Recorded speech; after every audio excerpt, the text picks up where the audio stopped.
but we should. I was thinking this was the way to go, and you put up your puppet show. I say cheers to life. No one be no good man. Hi, this is Vivek. This is Shivam. We are Team Unnamed and Unmade. We are happy to be here to launch Season 1, which is about building your dream venture. Our talk show features inspiring stories from accomplished entrepreneurs. Today we have Jon Harari with us. Jon is the CEO and co-founder of WindowsWear. WindowsWear is a B2B technology company that bridges technology and e-commerce. In their client portfolio, they have Michael Kors, Coach, and many other fashion brands. Jon, why don't you introduce yourself and talk about your startup and what you're doing as part of WindowsWear? Yeah, look, I appreciate that. First of all, just want to say everything that we do is obviously a team effort. I'm privileged to be here, the one speaking on behalf of what we're all doing within the organization. So WindowsWear started in 2012. We're still very much startup mode, probably will always be in a startup mode. We provide competitive research to brands. So basically, every brand wants to know what every other brand is doing. A lot of our clients are fashion retailers, as you'd mentioned. Every product that every brand creates is data. Other brands want to understand that information. These brands not only create products, but they create a lot of other things, whether it's their retail store experience, their social media experience, their website, e-commerce experience, right? So if you just think about any brand, there are a lot of human beings that work within that brand that are creating things, whether it's merchandise or it's marketing or it's advertising, social media, visual merchandising, to create more awareness for the brand, more engagement with the brand, and ultimately more sales. So everything that every brand creates is information. And then other brands want to stay on top of their competition. And we live in a day and age where products are changing so quickly. Think about the fashion industry, how quickly products are changing, right? Literally every day. It's kind of like the stock market. You literally know every single day the prices are going to change. It's like the design of the industry is change. So fashion, the design of the fashion industry is constant change. Whatever is in today is out tomorrow. Whatever trend is hot today is going to change in the future. And then obviously, fashion is an industry that has so many different complexities to it because we wear what identifies us as a human being. And now with lots of different social movements, we can be independent in what we want to wear. Whereas maybe historically, things were forced upon you based on your religion, your socioeconomic background, your culture, your sex, right? If you identify as a certain sex, then you have to wear certain things. Then obviously, how much money you have and how much access to products that you also have, right? And obviously, in the past 100 to 150 years with the Industrial Revolution, the advent of electricity, sewing machines, mass manufacturing of products, we literally live in a day and age where you can literally buy anything and wear it. So all of those things create a very dynamic industry with a lot of information that's out there. So I'm very much inspired by other companies that have created resources to help their clients make better decisions. I used to work at Lehman Brothers investment banking. I worked at a hedge fund as an investment analyst. And it's crazy to work in finance and not have information at your fingertips. Right? That's true. Yeah. Right? I mean, let me just share just one example. The stock market, stock price. It used to be that if you wanted a stock price of a company, you would have to be in contact with an actual trader who's on the actual trading floor to actually quote what the price is. And this is like, a long time ago. And then with computers, with companies like Bloomberg, right? If we all know Michael Bloomberg, the reason why he's a billionaire and, former mayor of New York is because he literally helped to digitize all this information that is out there on the stock market to then allow human beings to just look at the information on a computer versus having to physically speak to an actual trader. And then obviously, if you fast forward the internet, you don't need to go to a Bloomberg terminal to know the price of a stock. There's a million websites out there at this point that will tell you the price of a stock. To the consumer, if you wanted a price of a stock, it would be printed in a newspaper every day in the business finance section. So if you wanted to know what the price of any one of the thousands of stocks that are out there, you'd have to subscribe to a newspaper, literally have it, flip pages, and then look for that price. Now the challenge with that is, what if you want to know historically what the price is? Mm-hmm. What if you want to know what the price was last week, last month, last year?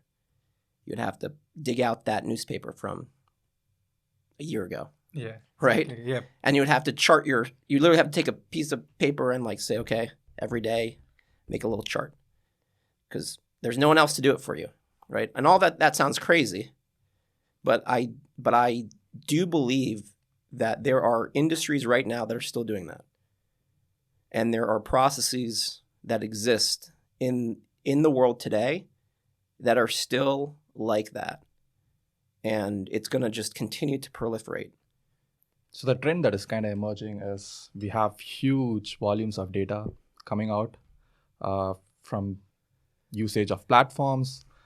So successful companies need to think about how can they democratize the data so that their workforce has access to the data, and what kind of insights can they glean from the data. So is that something that is core at what you're doing at WindowsWear? Yeah, absolutely. Look, the data's out there, right? So your toothbrush and how many times do you use your toothbrush, and what teeth are you actually rolling your toothbrush on, and how often you're flossing, that's all data, right? And that then makes your mouth more hygienic or the opposite. And tracking that over time is no different than tracking how many steps you take a day and everything else. And then you can then build upon that data set and combine it with others to really create new companies, new insights, new innovations. And I believe that there are going to be tens of thousands of these companies that are going to be out there that we've never thought of before, right? Even something like social media that we think is so ubiquitous, so permanent. So if you ask any, Gen Z or Gen Alpha, they literally believe that the internet and social media was always there, right? Kind of like, I believe that we always had a toilet and we always had running water, right? Like at our fingertips. And the reality is, no, we never always had that. So there's going to be a lot of things that are going to be created in the future based on all this information and data that's out there. And that's exciting because I do think that WindowsWear as a company, as a project, has limitless potential because the future is always going to be there's just more out there to capture. And also, there could be things that might come along that we could utilize. So for instance, like artificial intelligence, I think is something that's super cool. But it's only useful if you have data to run off the AI, right? If you have no data, AI might sound like a cool tool, but it doesn't really do anything unless you have a lot of information to feed it. So if you're a company that has a lot of information, then you can really make use out of this technology. So the simple framework is you have inputs, and then you have a process, and then you have an output. Yeah. So if the input phase is messed up, then you're not going to get more from the process, from the output. So that was a really Absolutely. good point. Yeah, absolutely. I really like the example you gave when you're talking about data, about social media and also newspapers. Because you're right, like, I'm not going to have newspaper that's 3 months old. Yeah. I won't. I simply am not going to have that. And that's a really good example, right? So if companies looking, like you mentioned, Windows, where you have different kinds of data that you manage, if that data is not available to a company like a Gucci or a Coach, they're going to struggle making decisions. They don't have that data at the fingertips. Mm-hmm. So that's a very interesting comparison, comparing it to a newspaper. Yeah. Thanks. Again, talking about innovation, tell us about your biggest challenge while you are innovating. Obviously, you have a lot of opportunities that you are pursuing, but what exactly made you to consider playing in the space that you are in right now? Yeah. Look, the biggest challenge is, more capital, more paid clients. Obviously, everything that we've got is great, but obviously we want more. We strive to do more, and how do we grow in a way that makes sense? That's the biggest challenge. And also, what are our next steps for the future? That's also a challenge. We've built so much, we've done such a great job, but it's not enough where we're at, and it's just not where we want to be. So, that's a big challenge. And also another sort of big challenge, it's the blessing of our business model, but then the curse of our business model.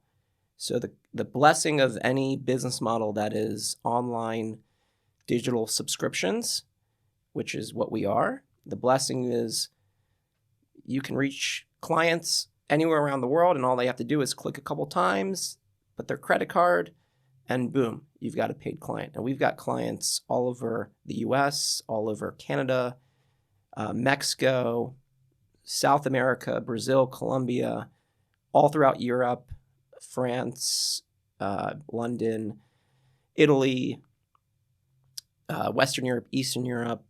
We've got clients in Dubai. We've got clients in India. We've got clients in South Africa. We've got clients in Asia. But that's the beauty of it. But then the sort of curse of it is because it's digital content on the internet, people want it for free, right? And that's just this podcast, right? You're accessing probably free, right? Yeah. Right? Because the content, people want it for free. Back in the day, there used to be a physical product with the content, a physical CD, physical album, tape, actual tape cassette, all those sort of things, retail stores that you would go to purchase these things. And that made a lot of sense because it was a physical, tangible thing. But when it's intangible, when it's digital content, people are not conditioned to pay for it. People are conditioned to do the opposite, which is get it for free. So that's the challenge, and I think a lot of these tech companies, Google, Facebook, everyone else, they all really forced every company to be freemium in a certain way, shape, or form, which is also a challenge because then you're trying to develop a product, you're trying to provide a service, but then you need to create a free option for it, which is a little weird. It's kind of like saying, okay, I'm going to make a coffee shop. And then part of my coffee shop business model is I'm going to give a little tiny bit of free coffee for free, right? Which is like a little weird. It's like $3 for the coffee. And then all of a sudden now you have to then create a little free thing for all the people that come in, and they have no expectation of paying. And maybe if they do come in, that's better than them not coming in. But then when they do come in, how do you upsell them? So those are like, and then what's the pricing for the free? Obviously the free is free, but then what's the pricing for the paid? And then what do you get for the paid versus the free? I'm just talking conceptually, right? I'm not talking about, I'm really talking about every company that has this type of business model. These are the challenge. These are the challenge. These are the challenge. And especially when you're a startup, because what's going to happen? Investors are going to be like, where's your revenue? And you're going to be like, well, I have users. And they're going to, how do you monetize the user? Everyone talks about that same thing. And then that's a challenge, right? Monetizing the users is just a challenge. It's like just a challenge. Like literally, that's the challenge. How do you run a marathon? You just have to run you have to just train. You just have to prepare. It's a big challenge, but you just have to kind of if you want to do this thing with this type of business model, like I said, the opposite is great, right? Because if it wasn't for this challenge of the business model, I wouldn't be able to have, and we wouldn't be able to have so many clients at our fingertips from so many different places around the world. And we don't even have to invest in a physical office there, right? And they literally just click. It seems like the You know what I'm challenge saying? stems from the kind of environment that is actually helping the startup. And I like how you talked about the freemium model. The industry is kind of setting that as the norm, and that becomes a customer expectation, like a baseline expectation. So startups need to be aware of whatever is lifting the wave that is lifting all the boats, and at the same time, some of the challenges that they can also expect. Yeah. And like when you think about freemium model and you had to make that decision, like what to put in the paid feature as opposed to the freemium model, also the pricing. What things did you consider when you were making that decision? Look, and it's not necessarily my decision. It's obviously like a team effort. Everything that we do is a team effort in that regards, and everyone has really good input and insights. But look, anything is valid, if that makes sense, right? Because we could make everything completely free and then have sponsors or advertisers. We could make everyone pay a couple bucks, and that's valid, right? Or we can sort of tier it in certain ways.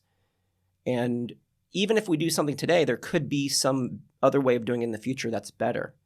Or as we add more content, more services, we can further think about that. But at the same time, we don't necessarily want to make it too complicated.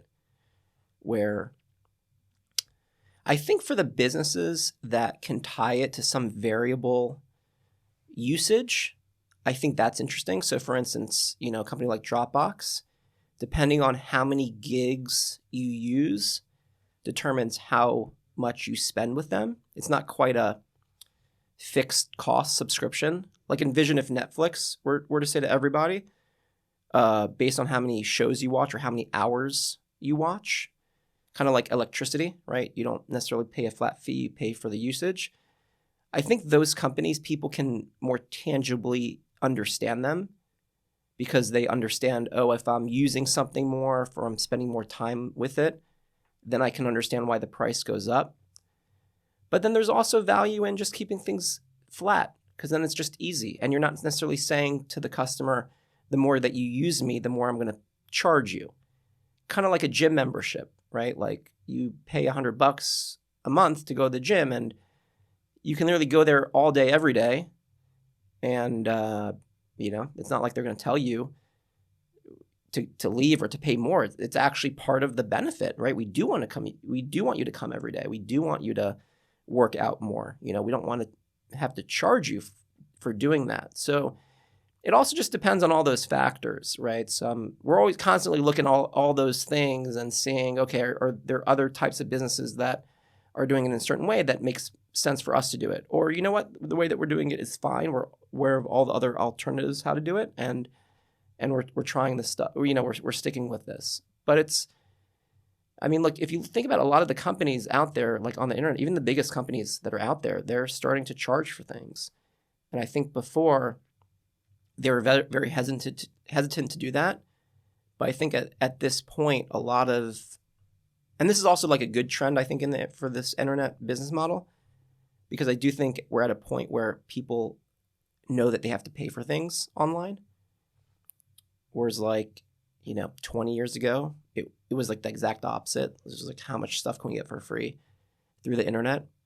And people really took pride in figuring out the free way of getting it. Whereas now I think because everything is more matured and there's a lot of structure behind the content and a lot of roadblocks to accessing it, that it's harder. And people are like, okay, I'll pay for this. It's not that big of a deal. Yeah. I like how you're tying your innovation with how you're taking your product to the market. That is something that most startups kind of get it wrong. They focus more on building the product without empathizing with the customer. What kind of price point would they be?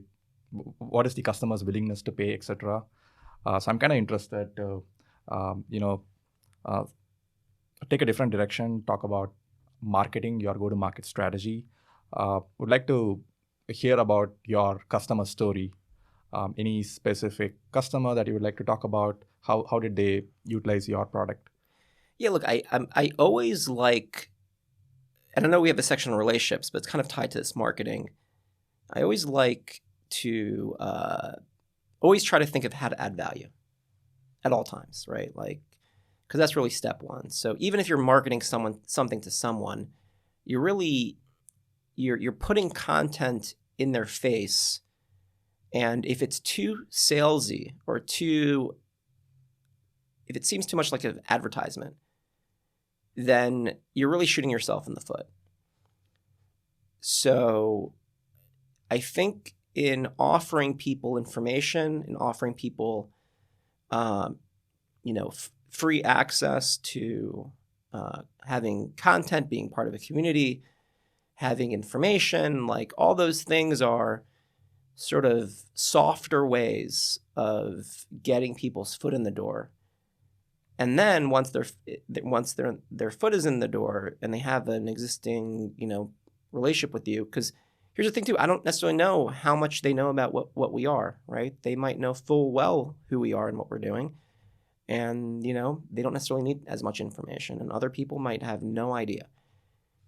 So it just depends on, how much they know, where they're coming from, what budget do they have, right? Because certain people might be very interested, but they have no budget.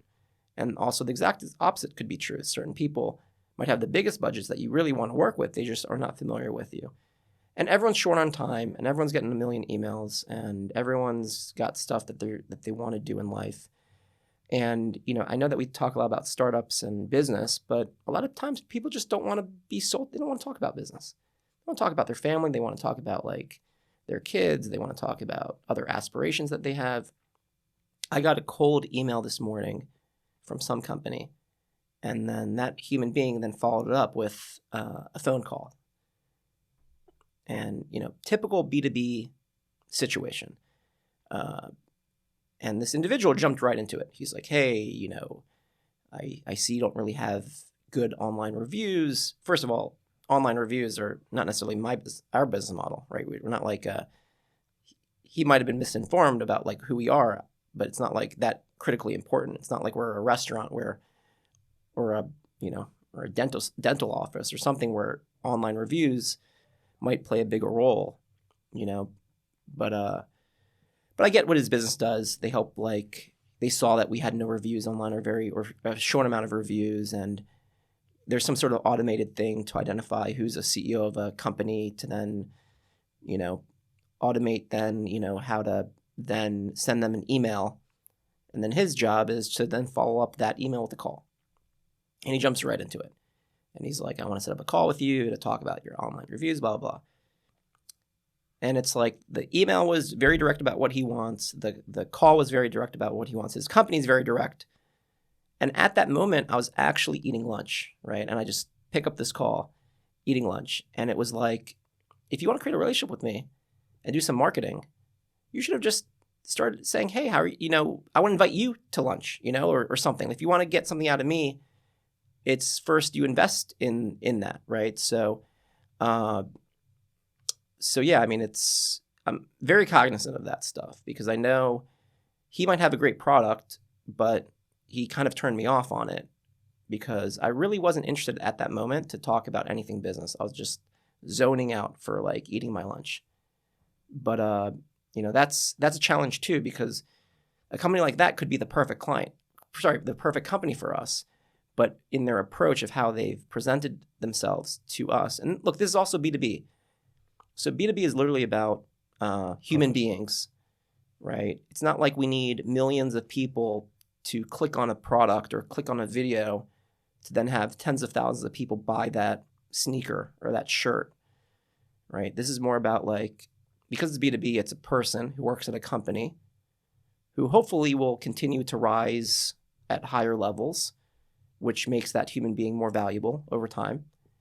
And then as that human being creates a relationship with you and sort of gets you into their company's deeper layers, then your company can have a lot of different opportunities to do sales, marketing, business development, and you're kind of going within that organization, right? So then if you're talking about marketing, it's kind of like I don't have to create anything marketing, right? It's just conversations. It's further developing things. And that's what is interesting about B2B versus B2C, because B2C, you're constantly having to create videos and content and do things with celebrities and create collaborations, because you're dealing with mass consumers, right? You're dealing with millions of people, and it's just a numbers game.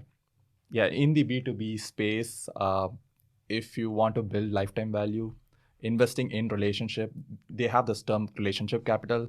I'm sure you would be focusing on that. So that's one takeaway. Most startups operate in the B2C space, but there are a growing number of startups these days operating in the B2B space. And I think they should take relationships very seriously. How they treat customers, how they develop that level of trust with the customers will result in revenue in the long run. So that's a really good point. And I'll just share with you one more quick story on that. Some person asked me to help. He saw on LinkedIn that I was connected to another person, and he said, "Hey, can you do a soft intro or something?" First of all, I don't really even know this human being that even asked me to do this, and I really don't know the other human being that I'm connected to. And you meet someone once or twice. I'm adding you on LinkedIn. Doesn't necessarily mean that I know everything about you. Even if I do know everything about you, doesn't necessarily mean that I'm going to use my time to try to understand what you want and then ultimately connect you. Not to say that I wouldn't want to do that. I just feel like people are empowered to just make direct connections with themselves, especially because we all live in a world where everyone's connected. It's not like I'm not a gatekeeper to another human being. So I'm like, what's your content? What's your... He's like, I don't know. I'm like, well, why don't you just message him saying you're going to invite him for drinks after work? On you. Who can refuse that offer? And if he doesn't really want to grab drinks with you after work, maybe it's lunch, maybe it's dinner, maybe it's, well, if you can't do anything, maybe can I just get coffee with you for 30 minutes, right? Like create some mystery there. Why do you want to meet me? And then that person feels special. They feel like, wow, I feel very special. Just like when you guys asked me to be a part of this podcast with you, you made me feel special, right? And then all you had to do is say, hey, I'm building a podcast. And now you're getting my whole life story, right? So then if you guys had a product or service that you want to offer to me, I am going to be the most receptive to hearing about it because of the process that we went together, and anyone can do that, right? So it's kind of silly to me because I think people want to get things from a B2B perspective, but not necessarily invest time or resources to get it done. But then it could be very lucrative because then these people are in charge of budgets and business decisions, and B2B is also more opaque. It's not like B2C where like literally any product, any service is on the internet. Yeah. B2B, it's like it's within an organization, and that organization isn't just found online. Maybe you can see certain aspects of it on LinkedIn or through a company structure, but you really don't know what is actually happening and what they're actually spending their money on and who they're working with. And but then you're talking about trillions of dollars that are out there that are being spent by these companies. So if you can tap into those budgets some way, then, it's very lucrative. And it's also something that it's all behind the scenes. It's kind of like you can't really click and get it. All right. Yeah. Building business relationships need not always be about business. It can be at a personal level. Well, I think it definitely needs to be at a personal level, because a lot of people also make the assumption just because you're the director of marketing or CEO or this or that doesn't necessarily mean that all you want to do all day, every day is just talk about your business, right? If someone gave you an outlet that said, hey, I want to talk about something else. It's kind of funny because we're talking about our business here. Yeah. But and that's fine. I get it. But at the same time, a lot of these people don't necessarily want to talk about their business all day. Yeah. They're already being asked those questions a million times. So then if it's other questions, that could be a sort of way to get your foot in the door, or see what they're posting on Instagram, and maybe there's another connection. Remember on the bottom of the resume, they always said put a personal section, right? Your last line should always be a personal section. I like sports. I like baseball. I like reading. I like painting. Because then if you then can create a connection, Yeah. and then you talk about that. This is literally what they said to people, right? Like when you're in school. If you can just talk about how you both like baseball, and that's what your 30-minute interview is, you're more likely to get the job than all the other experience that you put up there. And that sort of underscores that aspect of it, is what I'm trying to say, yeah. That's very true. I like the term you used, softer elements there. Those were like two amazing stories, by the way. But you mentioned softer elements, right? When trying to build that connection with a person, that sales rep or whoever reached out to you for when you were having lunch. Yeah. He could be a sales rep now. Maybe in 2-3 years, he could be a manager at that firm, and you could have built a really good relationship if he had approached you in the right way. Yep. And that's the missed opportunity that we talked about. Absolutely. Yeah, absolutely. Yep. So soft elements, like Vivek mentioned, crucial to like building any kind of relationship, whether it's marketing or any other, element when you're dealing with any business stakeholder or a person. Absolutely. Talk to them like a human being. Like you mentioned, the final part of your resume where you have that person section is probably your most powerful resume point, right? Definitely. That's gonna get you in when you apply to a company. So yeah, Business at the end of the day is trade-off value, and that trade-off value need not be transactional. It can be based on relationships, common understanding, and values. So that point is really well taken, and that's something that I'm also learning these days. But hearing it from someone like you who has seen the benefit of it definitely validates the approach and gives us the confidence to pursue that direction. I know, Shivam, you had some questions around marketing. Yeah. So I have one question. So you've already shared a couple of stories with us. How would you describe your main customer? Like if I have to describe it to a person who's not heard of WindowsWear and could be a potential customer, what would that person be like? Okay, that's a great question. So obviously we've got lots of titles, right? Creative director, marketing director, visual merchandising director, all those sort of people that work at all these different brands. But it's essentially any and everyone that works at every brand that creates something on behalf of that brand. That's really who our target market is. And, we want to reach literally every single person at every single brand and provide them with value. A lot of our clients are fashion retail, but we're also looking to expand that to cover other brands within other industries that are still lacking the type of information that we're providing to the fashion industry. But like we want to be like ubiquitous, just like if you work in finance, you use Bloomberg. If you work in real estate, you use Zillow. If you want to order something at you want to order something like to takeout, you go to Seamless Web. You want to go from point A to point B, you use Uber.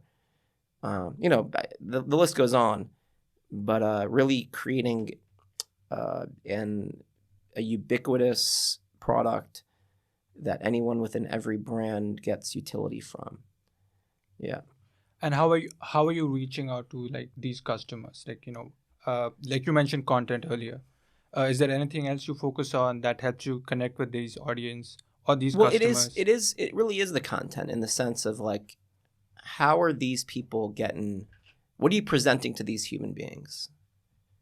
Right? Because what are you presenting to them? You're presenting them an email? You're presenting them a phone call? Are you presenting to them in a presentation? And then every customer is going to be different. It goes from a human being that doesn't know anything about you and has no information to the very opposite, a human being that's been one of your clients for many, many years, gave a lot of referrals, loves everything that you're doing, constantly sharing and posting all your content, and like very, very happy clients. So it depends on who the human being is and what their brand is. Certain companies have different types of personalities, right? And we have clients all around the world. So, they have a different process. Some companies just have an annual budget. You're either in the annual budget or you're not. Some give their employees more autonomy to pay for stuff. Some don't. Some you have to talk to 1 million people before you get them to say, okay. Yeah. You know what I'm saying? It's just all this stuff is, that's what I'm saying. If it's B2C, all we have to do is invest in high traffic places, whether it's in physical locations or digital locations, right? So physical locations, you can think about like high traffic retail stores, shopping districts, and obviously there's a cost associated with that traffic, but it's no different than Google search AdWords being a cost, or Facebook ads, or ads on social media, right? Like if that's where your customer is, then and you want to reach them, then you pay for that. But then it's very short term in nature, right? Like you just want to put a product on them that you want to make them click and buy. With this, it's more like we know exactly who the people are. Yeah, given the nature of your business, which is a B2B software company, segmentation becomes very tricky. Every account is a segment in itself, and Exactly. you need to identify the key stakeholders in the account, need to understand whether they have the appetite for your software at this point in time. So it's a bit of a challenge. So if you can talk more about how do you gather account level intelligence, how do you kind of convince the buying committee to have a favorable opinion about your product? Is that something that you can share along those lines? Yeah, look, that's a challenging thing to get, right? Like, it's all that stuff is just a challenge. It really depends on who the client is, I really think, because I could talk hypothetically about it, but then everyone is a unique, kind of like a kindergarten class. You can't just say all the kids are like this. Everyone is its own unique, independent revenue stream. Mm-hmm. That, just like the gym, like everyone generally wants to go to the gym, but then everyone is different. Some want to go once a year. Some want to go every single day. Some need more personal training than others. Obviously, it'd be better for it to all be standardized, because then it'd be easier from an operational standpoint. But it doesn't really, and I haven't really seen it really work like that in that way. But obviously, we have standard subscriptions. A lot of the stuff that they're accessing is already through the internet, so it's not like we have to do anything more than that, if that makes sense. But then every client is different, because we ultimately also want to upsell them all. So it's just a matter of what other things that they're working on that we can also play a role in, and also what further things we can develop. So what we are hearing is that you have a lot of complexities with respect to your go-to-market strategy. And it's even more complex when you are standing up your startup, which is in the growth phase. So in that particular phase, how did you go about with your go-to-market strategy? If you can kind of sequence it. Yeah, well, look, the beauty is we're at go-to-market right now, right? There's no not going to market. We're constantly for sale, on sale.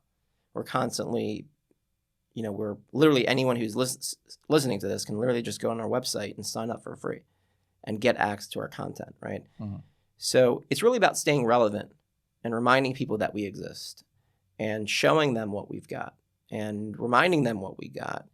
And also when we have new things, to show them, to remind them that, what we were yesterday is different than what we're at today, because they might be stuck in a certain perception of who we are, because maybe they were familiar with what we did at a certain point in time, and now we're different. So, but then doing it in a way where it doesn't exhaust our resources nor theirs, because no one really wants to hear a sales pitch, right? No one really wants to hear like, oh, here's how great we are and everything that we're doing, because people are going to be like, you're just trying to sell me. And that's not necessarily the impression that we want to have, but that's how it comes off across if it's done in a certain way. So we try to be a very exciting product. We try to be a very flashy product. We try to be a very inspiring product, because then people then are more naturally inclined to discover it on their own, versus us throwing it into their face. So as part of our brand, we also want to make sure that we're elevating ourselves and making sure that clients aspire to work with us versus us having to do what this guy did earlier, which was like to send me a cold email and then to call me, and then they get flat on their face, and then and the issue with that is, how can you follow that up? So how do you kind of create that inbound marketing, kind of a pull marketing where customers want to associate with you? It's a great question. I think it's just about getting your clients to help you do the marketing for you, right? So everyone uses Facebook and Instagram and TikTok because those companies by design are doing all the work. All the human beings who are users are doing all the work to then get people to then use their product, right? So they've created an army of influencers. Really, they've created an army of marketing people to do all the work for them for free. And they did it because we all have this sense of ego, right? Like we want to show people that we're successful. We want to show people how great we are. We want to show all these things that we're doing. And, there's certain people that are more like that than others. Like my father refuses any social media. He doesn't want to post or share anything. And he's got great stories and he's got great accomplishments, but he's just very old school. Like he doesn't even talk about the things that he has accomplished. Meanwhile, a little kid, like a little 3-year-old, like their parents will literally, throw a huge celebration the first time they walk, or they use the toilet. It's like the kid literally thinks that they're the most amazing thing in the world because they've done these very basic things, right? But then these very basic things are not that innovative, right? Like you've learned to walk, fantastic. Every human being learns to walk. It's not that we don't have to throw up confetti, but like in that child's world, like that's what they think is like the most amazing thing that's out there. So I think when you allow people to do the marketing for you, then that's what creates that inspirational product. So it's almost like inverting the marketing funnel, right? Yeah, when it's like we think flipping marketing funnel, we are thinking about brand awareness and then engagement, conversion, and then creating those happy customers who would be advocates. But what you're suggesting can be like invert the funnel. Think about creating those hardcore customers who would then become brand advocates and then engage them so that they would then go about with being part of your brand, creating awareness. Yeah, and look, and ultimately also them having a good impression, right? Because if they have if your clients are posting about your content on their channels, then that literally is the quote unquote review, right? If I go into a doctor's office and I'm like, wow, this is the best doctor ever. They really fixed me up. And I share that naturally. That's the highest form of marketing, right? Because you've done a great job as a doctor, but then you did such a great job that you then inspire this human being to go out and tell everyone that they know about it. And then that doctor can then use that as marketing, right? Like here's it. And then that stuff is also on the internet. So it's also out there so other people see it. And then that creates an impression, right? So then that person's network will feel like, wow, if that person was so compelled to do that. So I always try to think about that too, right? If I'm at a business or I'm working with someone and they really did a good job, like share that content. Like why not? You're really helping them out. And then they don't necessarily have to then think, oh, how do I create a Google ad or this? Like people would just do it naturally, So, absolutely. But yeah, that's ultimately, I think the best way of doing it is creating moments for people to share. And that's also something that's you're building trust, right? When you post something on social media, if your friend reads it, they already have an existing relationship with you. So if you post something, they will believe what you're saying because there's that trust element. Absolutely. Yeah.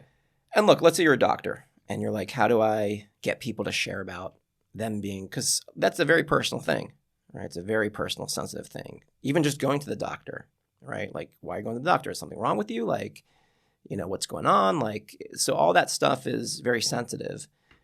But that doctor could have an annual holiday party, right? That doctor could have a celebration where they're inviting all their clients. And then when those clients are inviting people to the party or doing some sort of event around it, then you're creating those impressions just through by being at that event. So there's other ways of getting your clients to talk about you and to think about you. And it doesn't necessarily have to be directly through the service that you provide them. There could be other ways of doing it. If you think about the movie industry, the Oscars is an annual celebration of the best movies. So what happens, right? How do you get the movie industry to promote itself? You put all the actors in a room. You do a whole presentation of the best, right? You do an annual awards. And then, because there's competition through that, it creates more excitement. And then also it creates an annual celebration, right? But the Oscars is just a global marketing strategy for the global movie industry through like the Hollywood movie. There's other movie industries that exist out there, but that's how they solved that problem. And then they made it very organic, right? They don't necessarily have to spend money on Facebook ads because their content already is that Facebook ad, you know? Like they're like that, just going to the Oscars and going through that whole process is that marketing for that industry. And you don't necessarily have to pay for advertisements. It's just naturally built by the industry. So, you know, we have WindowsWear Awards where we recognize the best creatives within the industry. And we have an online voting competition where people actually click and vote for their favorite content within different categories. So we started off WindowsWear capturing every window of every brand. So if you just think about every window display of every retailer, that's information that is always changing. And we have a team of photographers that goes out and photographs all that content. And then it's there for other brands that want to see what the different windows look like. Mm-hmm. And shortly after launching the company, we created our first annual awards. And at that moment in time, all we had was window display content. So we had a global voting of your favorite window display. And now since then, it's been like, 9 years, we've added a lot more categories of content. And it's really a way that we recognize the creatives in the industry. And they don't get recognition, right? So people know about other creatives that are out there, but no one knows who all these creatives are that work within the fashion industry, right? So if you're wearing sneakers, you don't know who designed those sneakers at that brand.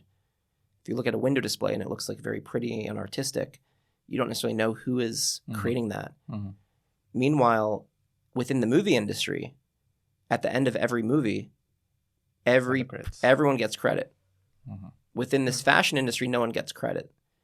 So even just giving people credit for the work that they do, that is a form of marketing. Because then you can literally share that with other people and say, hey, look, this website is giving me credit. This is my work. If you think about LinkedIn is just giving people credit. I worked at this company from this time to that time, and here's what I did. It's like everyone gives everyone credit for the work that they do. And then LinkedIn is such a, ubiquitous thing at this point because it just started off with just giving everyone credit for everything that they've done in their professional career. But then LinkedIn it's limited in that it's more textual, or it's just like words and like dates of when you work there. It's not necessarily like visual. Like what if you're an artist? LinkedIn isn't necessarily the platform. I've been an artist for 20 years. Yeah, but then you have to show it, right? So then you have to show the art that you've done. And that could be hard on LinkedIn because there could be physical pieces, there could be experiences that you created, and it's more of a difficult thing. Maybe Instagram is better. Yeah. But with WindowsWear, we tried to create a platform where these creatives have a better solution than just what else is out there from just standard social media. It's a fresh perspective, right? When we think about advertisements, we think about it as something intrusive, taking away our valuable time. I like your fresh perspective, thinking about advertisements as creative work and how can we incentivize those creators so that they get credits? And in the process, how can you also digitize that information and then provide it to fashion retailers who can kind of make use of that information? So, You know what's interesting about the ads that you're saying that if you look at television, right, we had TV ads. When it started off, there was like a popular TV show. And during the beginning of it or the end of it or somewhere, it would say, you know, this TV show is sponsored by Folgers Coffee. And there'd be a Folgers Coffee logo. And then the announcer of the variety show would say, yeah, you know, we want to thank Folgers Coffee. We drink Folgers Coffee. And then it became this sort of mega beast with huge ad budgets. And you would never see the actual host of a TV show telling their audience, like, you're not watching the news tonight, and the newscasters are saying, this news broadcast is being brought to you by McDonald's, right? They're not saying that. They specifically don't say that to then let the commercial part that be the advertisement, and then there's no difference between what is the pure content and what is the ad. yeah. But if you look at like YouTube videos right now with the vloggers, they're all going that route of like 1950 style. You know, our vlog, these vloggers with millions of followers, like they're all reintroducing that concept, which kind of makes it more personal, right? Because it goes back to that sort of personalization of it, where you know that these sponsors are paying for the opportunity to be heard, but you also know that this sponsor is really helping out this person that you really like and follow, and you know that they don't necessarily have money like big companies do. So it's kind of like this more authentic sort of grassroots way of advertising, and I wonder if that's going to change how the big guys do it, if they're going to kind of go into that model. I don't know. I mean, it kind of like, as you're talking, it kind of got me thinking about that concept.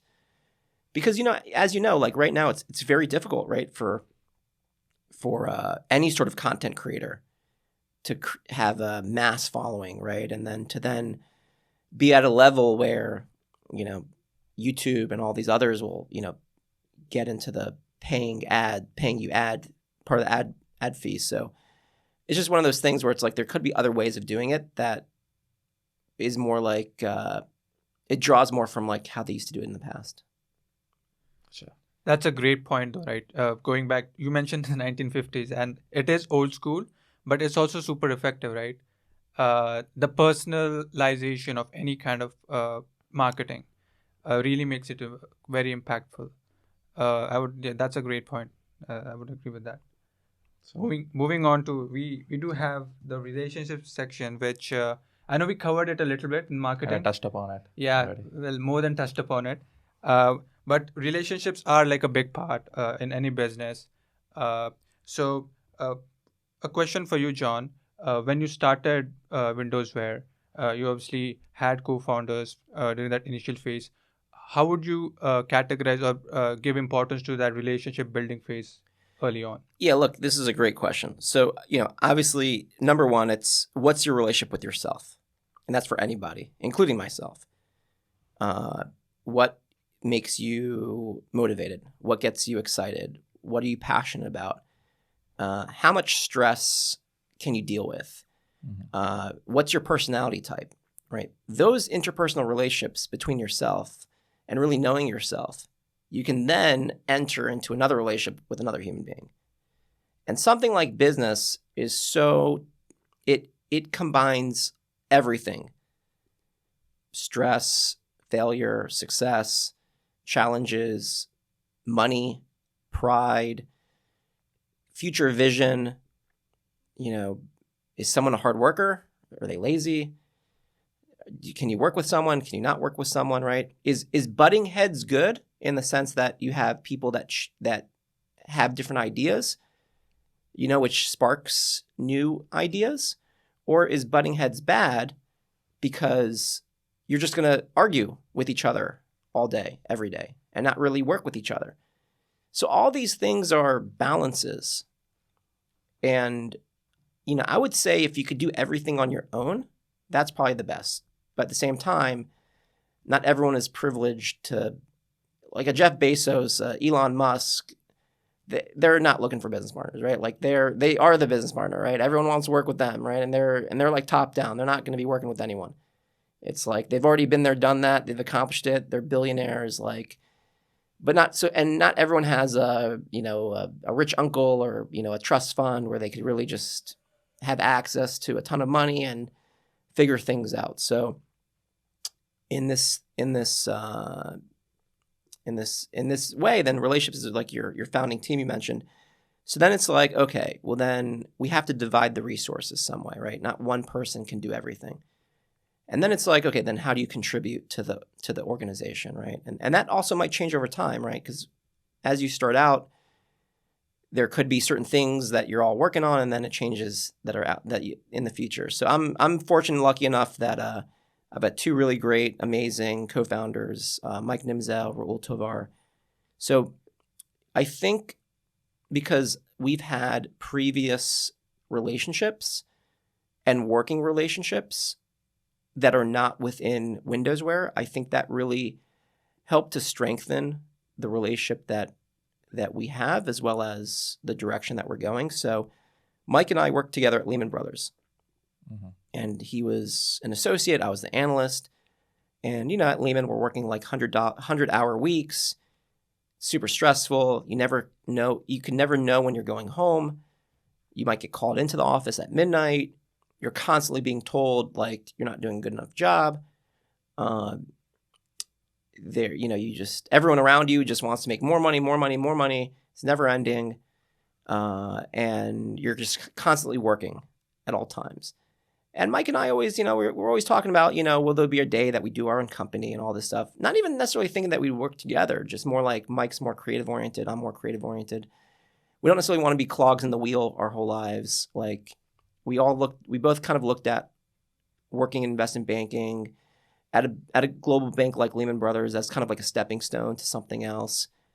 So, and we're always really good friends, and we work together. So that was important, that we already worked together under these stressful environments, and we always got along. We're always friends, and we have so much history, right? So, and then, with Raul, I had a clothing store, a women's clothing store that carried Indian designers in the U.S., and I did that before WindowsWear. And Raul was head of photography for the store. And Raul had come to New York about 10 years ago, didn't even speak English, but he was an amazing photographer. Like the type of guy where literally you don't even need to even speak English, and just like his output is phenomenal. I don't care what language you speak, where you're from. Like if you're like that good in what you're doing, then it's like, I want to step out of the way and like, I want to work with you, but like, I just, don't let me get in your way. Now you have limitations. You don't necessarily know English. You're not, you don't really know anyone here. So I kind of, like Mike, also felt blessed. Like here's a guy like Raul, like super talented, creative guy, kind of like this raw talent, like that's here. And he came to New York because he wanted to pursue a career in photography, fashion, content creation, etc. And so, many years after Lehman Brothers, I had this clothing store, and Mike reached out to me, and I hadn't actually spoken to him since his like wedding, like the year before, and so he was like, let's grab dinner. And then, Mike had this idea. He's like, hey, I've got this idea in the fashion industry. What do you think about it? I'm like, okay, what's the idea? And that's, so when, the original idea was, creating this database of windows where people in the industry will want to see it and all this stuff. And we also live in a day and age where there's a database for everything, and the content's out there, and then other brands really want to understand what's happening. And so I was like, yeah, this is exactly what's needed. And it's a great idea.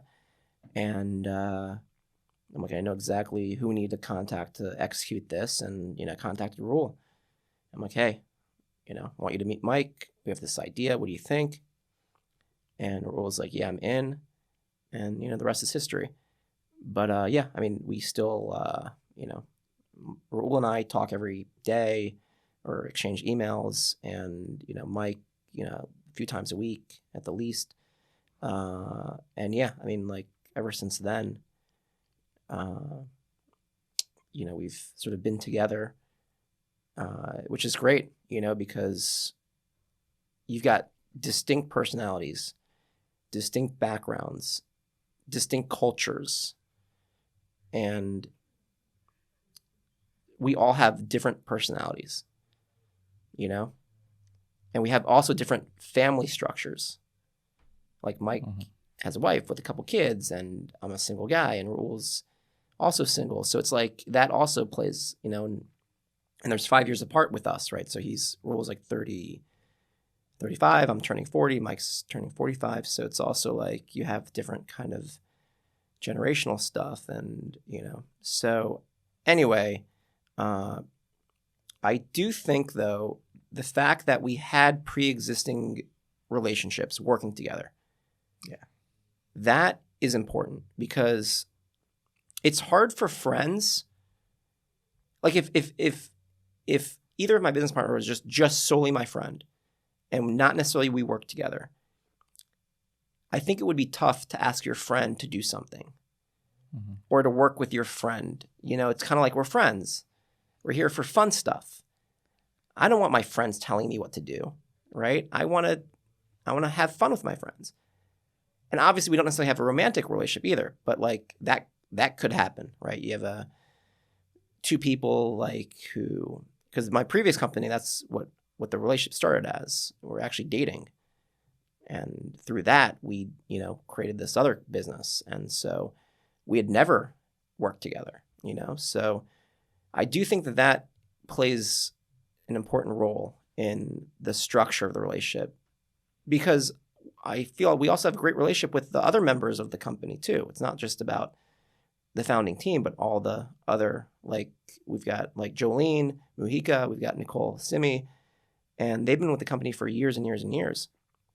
And, because they're not necessarily part of the quote unquote founding team doesn't necessarily mean that they aren't extremely valuable parts of the organization. It's just that they, and we all work together as well. So I think I'm a big believer in lean is mean, like lean and mean, right? So like knock on wood, during COVID, like no one was let go. Everyone still got paid.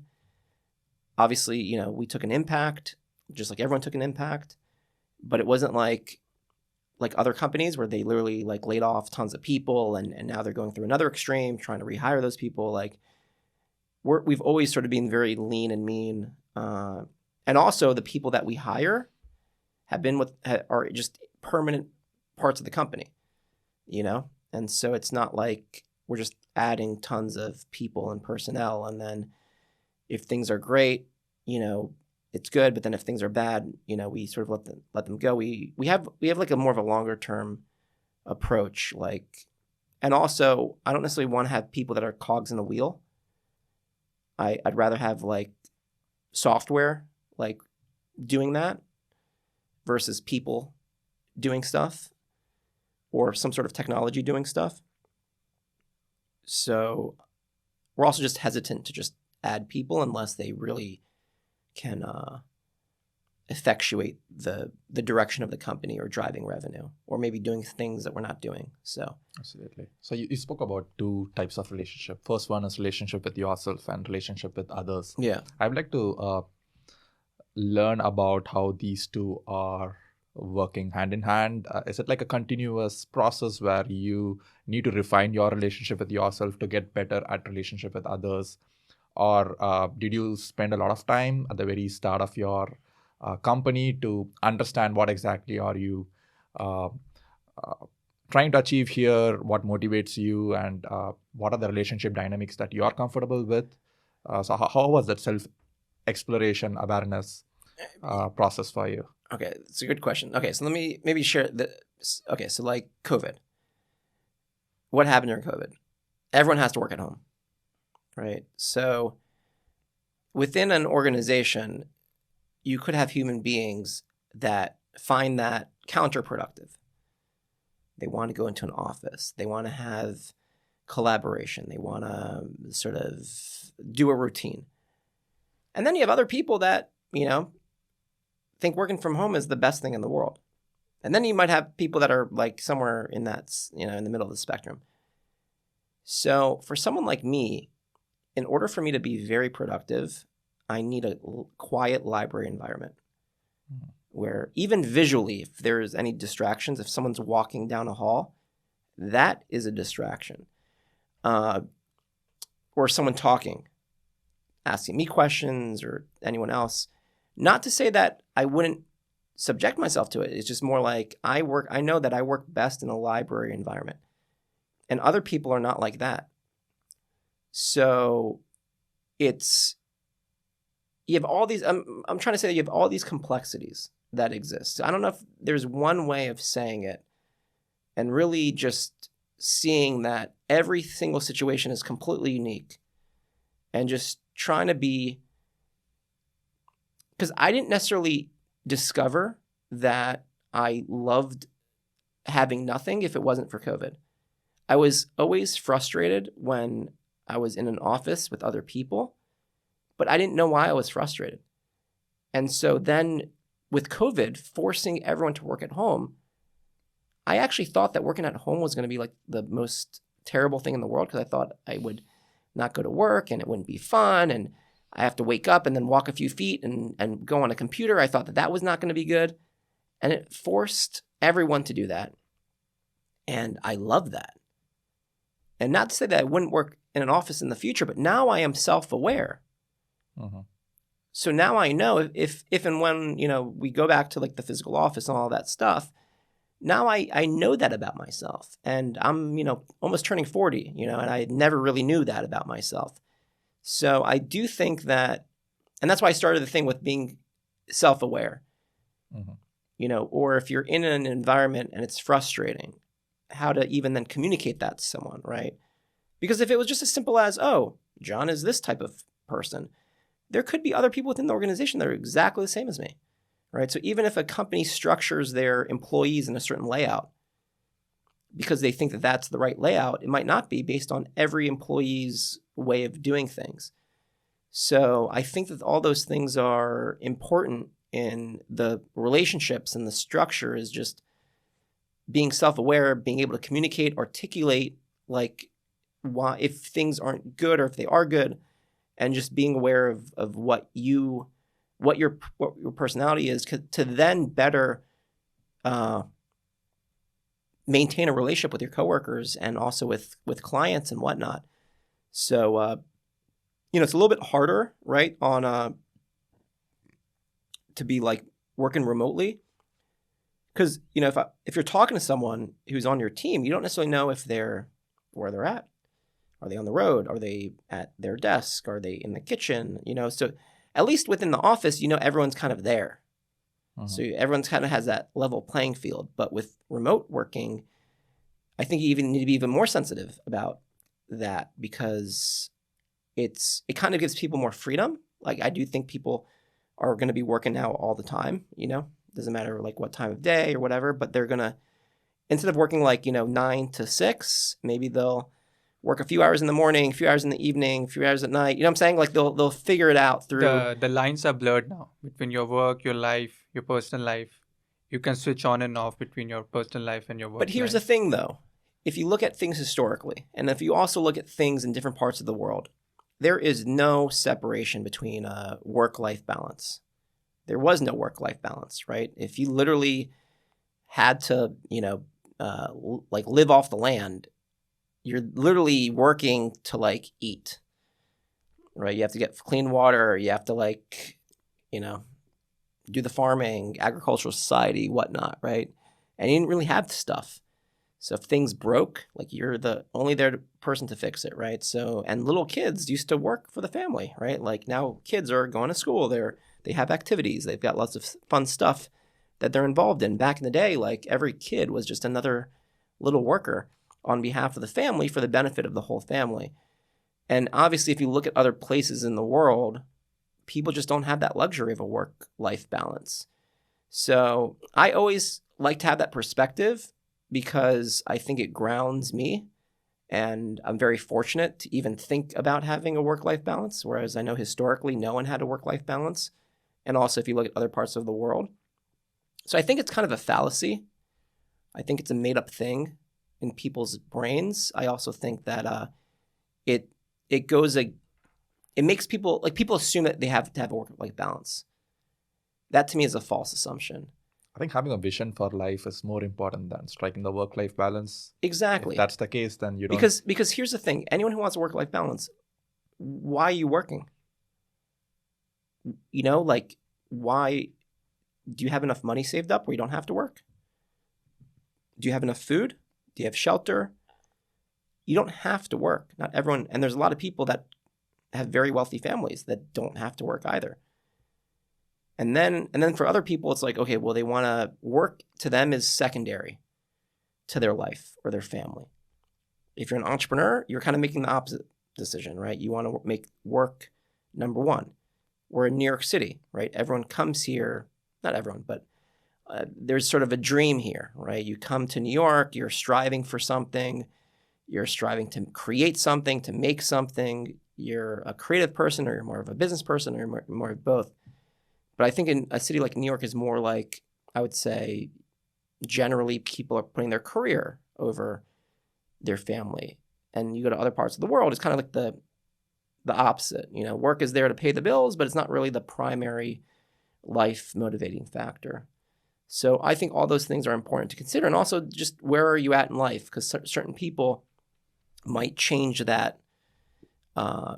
But at least we're definitely fortunate enough to live in a country and live in a city where, like, at least the basics we try to solve. I'm not saying that we're solving every problem, but at least we're trying to solve those problems. And if you look at that to other countries, if you're homeless, you're just homeless. There's like no support. There's nothing. You're just there on your own. At least here, we at least try to help that. I'm not saying that we do a good job at that.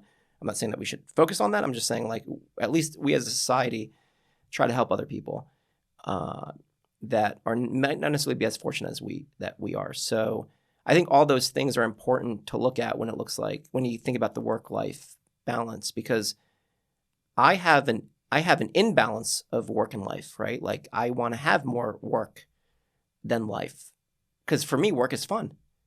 Yeah. Right. I mean, think about if you're a football player, right, or any professional athlete.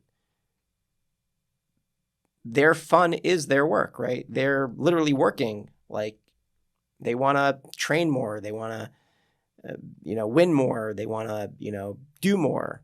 They know that their certain time of their career is only a certain amount of time. So they want to maximize that, right? Like, that's not a bad thing, right? You're not asking Tom Brady, what's your work-life balance? Like, right? I'm having a ball of time. Right? Yeah. He's like, I'm going to be sad actually when I'm stopping to work. I'm going to have to figure out new work. Like, that's going to be a sad day for him when he has to retire. But that's what I'm trying to say too. There's different ways of looking at these things. It's not just the straight 8 hours work week, blah, blah, blah, blah, because people are completely different. Yeah, So like Vivek mentioned, right?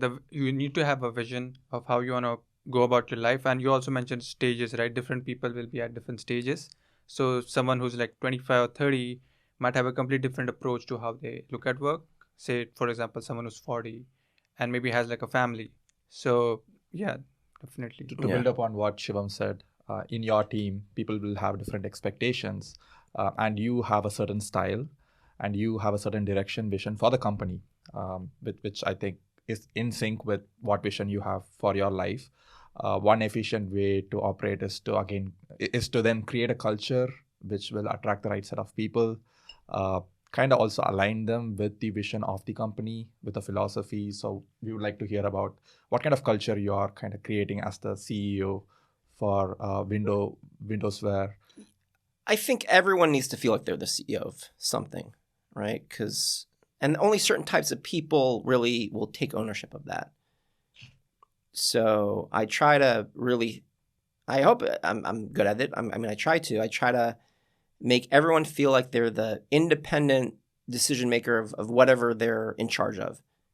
And I try not to overstep my boundaries. I try to just make it so that everyone is getting, when people feel like they're in charge of something and they take ownership of it, then they'll be more passionate. They'll be more innovative. They'll be a few years ago, I babysat my friend's kid, and for like 3 hours, it was like I don't know, 6-month-old, and I was terrified. And they're like, no, you can do it. We just don't have a babysitter. This is last minute. All you have to do, we're putting the baby in the crib. All you have to do is be in the living room. You've got a baby monitor there. And just, if anything happens, nothing will happen. You could always call us and we'll show it, right? And there's like 3 hours of this. And I was terrified. I thought this kid was going to die on my watch. And they're like, no, like kids can literally like survive anything. Like they're meant to survive. They're meant to figure it out. So I'm like, okay. And then for those 3 hours, I felt like so personally responsible for this human being. And that is empowering, right? So if you can give people that empowerment, because you literally make them in charge of something that is valuable, that's real, that's, anything could happen to that kid, right? Like, then you get more inspirational people to be a part of what you're doing. And then also you're letting them figure it out too, right? Like they're not going to spend all their time telling me everything that I need to know about a kid, but they let me figure it out, And so it's also something kind of like that. You give people a challenge to make them part of something that is important. But then once they sort of take the lead, then you've kind of created this whole unit under them. And because it's like their baby, then they feel much more ownership of it, and they have a better experience because they literally are the sort of head of that thing. Because ultimately everyone is on top of someone else. So even with me, I'm not necessarily on top of my business partners. I'm not necessarily on top of my clients, right? My clients are on top of me. Our investors are on top of me, right? So everything is, you could say you're top of a tree or top of a structure, but then there's going to be others on top of you. Yeah. Right? And That's how it works. there's going to be people below you too. So it's just like this never-ending structure. You can't just say this is the top of the top unless you're like, I don't know, maybe a monopolistic company with a single leader, or you lead a government as a dictator. But obviously those structures are terrible because you're giving too much power in the hands of one person, and then they're in charge of too many things and they don't really have any checks and balances. I think no one's going to give, look at WeWork, right? They lost their leader because they didn't provide enough checks and balances. And they kind of gave a blank check to someone who could really grow the company very quickly, inspire lots of people. But then ultimately, that's not really good if you look at other ways, right? So if you had those checks and balances in place, maybe you would have maintained, like, you wouldn't have so much volatility. So, yeah. But I think checks and balances are always good, right? No one's just going to give you a blank check without proper, budgets and, being sure that you're investing the money in certain ways and that you are actually doing stuff and you're committed and you're sacrificing in some way, shape, or form, and you're doing things to challenge yourself, challenge the business. You have other stakeholders, right? Because a lot of people are going to say, "Oh, I'm so great," right? Or our company's so great. But then if you other stakeholders are like, "Yeah, you're great, but or you suck, and you got to do more," right? Because that helps then push you, right? So in having those people around you and having that structure, it helps to grow you as an individual as well as your organization. Sure. You mentioned 3 points there, right? You mentioned empowerment, inspiration, and ownership. Do you think those are the 3 elements that make Team WindowsWear click? I hope so. I think so, yeah. There could be more that are out there. I'm just trying to think about more high-level stuff. Because I think that those things help to then drive. Look, when I used to work at Lehman Brothers, investment banking, everything on paper was great. The amount of money that I was making was great. The job title was great. Like the experience I was getting was great, but then it was an uninspiring place to work, and I was looking to leave after a year.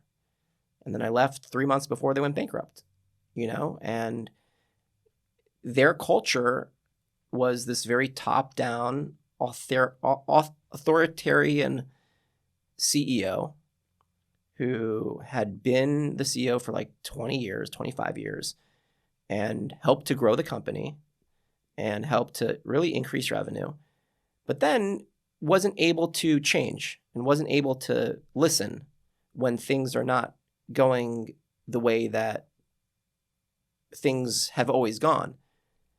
And without the right corporate structure, hard to remove a person like that or change. Like in the military, if a general like is the wrong general, you can literally make a move to like have another general come in to like help that defeat that army or whatever. Like there's other ways of playing the chess pieces to accomplish the win. But if there's just one person who's there and kind of you can't remove him or is not really a good structure, then the whole thing falls, like topples down on itself. So I do think that having an inspirational workplace is very important. And if you're just being told what to do and you don't really have any autonomy, it gets uninspiring, and then people lose motivation, and then it's like an energy, right, that kind of drains, and then clients can see that, right? Clients can see if things are exciting. Clients can see, how excited you are. If you're very excited, there's something behind there, like something cool. But what if you go to what if you go to like a doctor's office and it just feels like cold or just doesn't feel like people like being here? You might have a different impression of what's happening. You go to a coffee shop, everyone's smiling, bubbly, happy. It's great. It makes you feel good, but then you go to another coffee shop and, people just don't feel like they're having a good time. You can see it. It literally is that transparent, right? We as human beings, we can all feel those things and sense those things. So I do think by creating inspiration and excitement and happiness and all those things, it helps everything as a whole. Also, I can sense that there are a lot of creative people working in your firm. So you're creating an environment where they can thrive. They can be more open with respect to ideas and take personal ownership, because that's how creators feel. They create something, they feel a sense of ownership, and they want to see that creation live its life. Absolutely. And look, I'd say for anyone who's creative, kind of like architecture, right? Like there's a certain science behind it, right? So even with an online site or a app or any sort of company that has some sort of online presence, your creativity is limited by code, right? So anything can happen. You can do anything, but then you literally have to get an IT team to develop it. And the IT team is the opposite of a creative person. Don't get me wrong, they're very creative people. It's just they think more in like, okay, how do I structurally build out this code or this software in a way that makes sense to the greater software in an efficient way, in a structured way. So it's kind of like the skeleton, and there could be conflicts between purely creative white blank slate and then the actual functional coding requirements to getting that stuff done. And then there's also like the user experience, the user interface.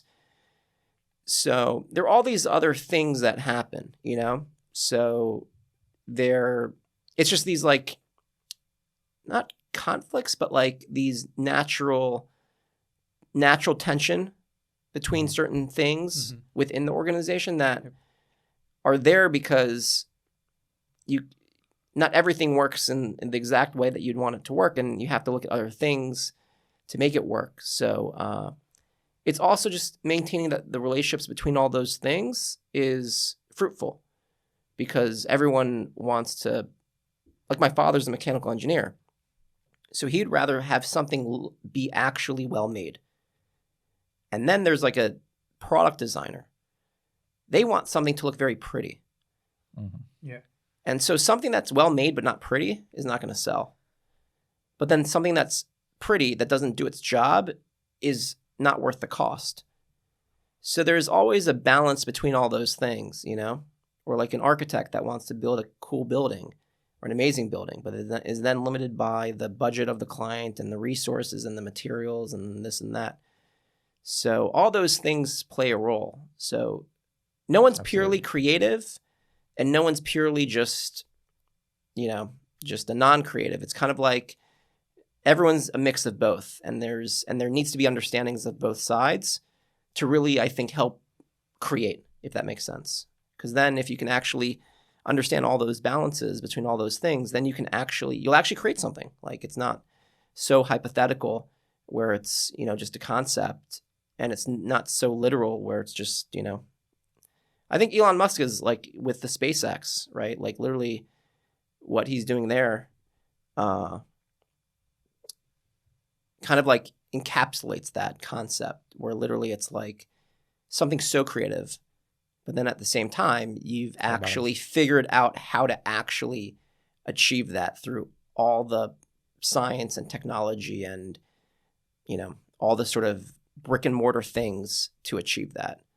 Absolutely. Yeah. I know we talked a lot about 3 pieces, right? Innovation, marketing, and relationship. And I'm trying to piece these conversations together and see what kind of common threads come out.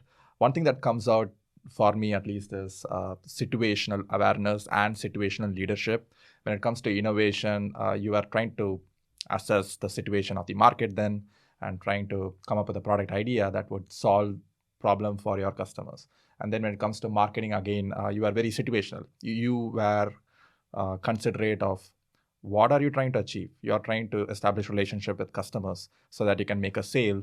So you are more focused on customer advocacy, customer adoption, so that they would then go about advocating for your product, be the voice of your brand. And also when it comes to relationship, you're more of an empowering leader who likes to diagnose the situation that you are in, find the right set of people who would thrive in such situations. So that's one common thread that came about for me. I don't know, Shivam, did you have anything? Yeah, I totally agree with that. And very crucial elements that you mentioned over there. One thing I'd like to add is, like you mentioned, inspiration, right? The culture you're building at your firm, it's super important when it comes to, you know, building your venture. So great. It was a great chat. I know we're winding down. We're coming close to a halt here. One final question for you, Jon. A lot of our people watching this show, our audience, they're either just starting out on building their business, or they might already have a small business. So for all those founders out there, or potential founders out there, what one message would you have, or piece of advice would you have for them? Okay, this is a great question. I literally was asked 2 days ago. A friend of mine is a real estate broker, and she had this idea for some sort of software to like help management companies within real estate. And she's a broker for many years, and she just sees that people are doing things in a quote unquote old-fashioned way, kind of like piece of paper style. And meanwhile, like, it's a huge inefficiency that's out there. And she's like, so she wanted to ask me, what are my thoughts for her business? And I said, never ask anyone that question, because anything can happen. Like, I don't even know anything about your company, and you're all of a sudden asking me like for my stamp of approval. There are so many businesses, so many companies, so many people doing so many things that you shouldn't ever even just question whether, you know, if it's a good idea or not. Because even just by going through an entrepreneurial process of just putting yourself out there, presenting the idea, it might create other ideas, right? So, and that might be valuable, some idea in the future that you had. So that's one. And two, that's a very simple question. You want to create a business. What's the one thing that you need for a business? There's only one thing that you need to have a business, and Most people don't even know this one simple thing that they need for a business. People think, oh, I need a business card for a business. I need a website for a business. I need a social media account for a business. I need a name for a business, right? None of those things you actually Trivial need. things. Yeah. The one thing you actually need for a business is a client. Absolutely. And that's it. Yeah. And all you need is one client. And you might have more than one client. You might have lots of clients. You might want to scale the clients. You might want to focus on certain types of clients. And that's it. And there's nothing stopping anyone from getting one client for one thing.